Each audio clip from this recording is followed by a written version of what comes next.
We begin with some breaking news. President Donald Trump, in the last half hour, has announced that one of the National Guard members shot near the White House on Wednesday has passed away. The U.S. president says 20-year-old National Guardswoman Sarah Beckstrom of West Virginia died in hospital with her family by her side. He added that the second National Guard member who was shot, 24-year-old Andrew Wolf, is fighting for his life. He also says the alleged shooter remains in a serious condition.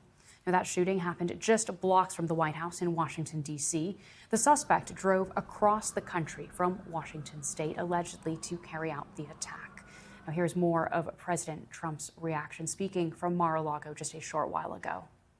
I want to express the anguish and the horror of our entire nation at the terrorist attack yesterday in our nation's capital, in which a savage monster gunned down 2 service members in the West Virginia National Guard who were deployed as part of the D.C. task force, which has done such an incredible job. I mean, until yesterday, we literally had no incidents for many months. It was the safest place imaginable, and this is a different kind of crime. This is a really bad crime. And our North America correspondent Sean Dilley has the latest.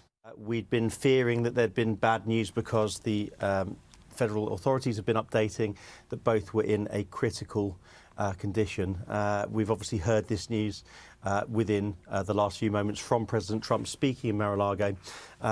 Sarah's father, Gary, has done interviews with various media in the United States, talking earlier in the day about how he had been holding her hand, that she'd been mortally wounded, and this wasn't a surviving injury. The president yesterday updated the nation, and he said that the suspect was alleged to have shot both guards at point-blank range.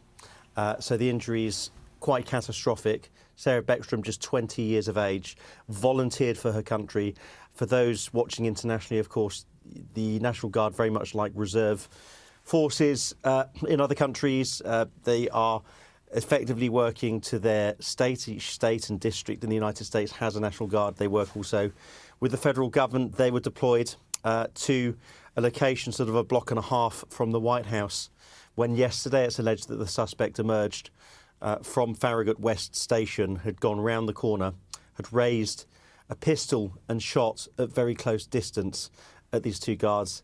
And Sarah Beckstrom, we can confirm the words of Donald Trump, has passed away at 20 years of age, having been mortally wounded yesterday in Washington, D.C.